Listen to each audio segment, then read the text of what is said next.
صحیح مسلم میں نبی کریم صلی اللہ علیہ وسلم کا فرمان ہے کہ من دل علی خیر فلہ مثل اجر فاعلہ،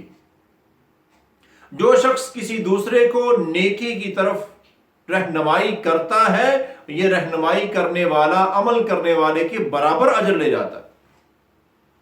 مثلا ایک بندے نے کسی دوسرے کو کہا کہ نماز کے لیے چلیں یا نماز پڑھیں، تو وہ نماز پڑھنے لگ گیا۔ اب جو دوسرا جس کو کہا تھا وہ جب تک نماز پڑھتا رہے گا اس کو اجر ملتا رہے گا، کہنے والے کو۔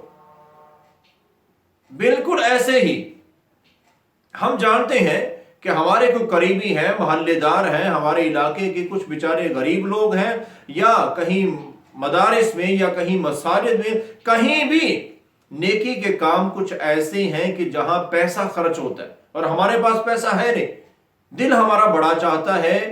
کہ ہم یہ نیکی حاصل کریں، لیکن ہمارے پاس تو اتنا زیادہ پیسہ نہیں ہے۔ تو اس کا بہترین طریقہ ہے میرے بھائیوں کہ ایسے لوگ جن کے پاس مال ہے، پیسہ ہے، ان کو ترغیب دلائیں،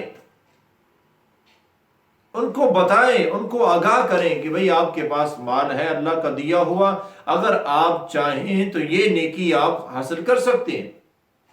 اب وہ ہمارے کہنے پر اگر کسی مسجد میں، کسی مدرسے میں، یا کسی غریب یتیم پر، کسی بیوہ پر، کہیں بھی کسی بھی نیکی کے کام میں ہمارے کہنے پر اگر کوئی 1 روپیہ خرچ کرتا ہے، 100، 1000، 1,00,000، 1 کروڑ بھی خرچ کرتا ہے، تو جتنا بھی کوئی ہمارے کہنے پر خرچ کرے گا، مال اس کا اپنا ہوگا، خرچ وہ خود کرے گا، لیکن ہمارے صرف ترغیب دلانے سے اس کے برابر ہمیں بھی اجر مل جائے گا۔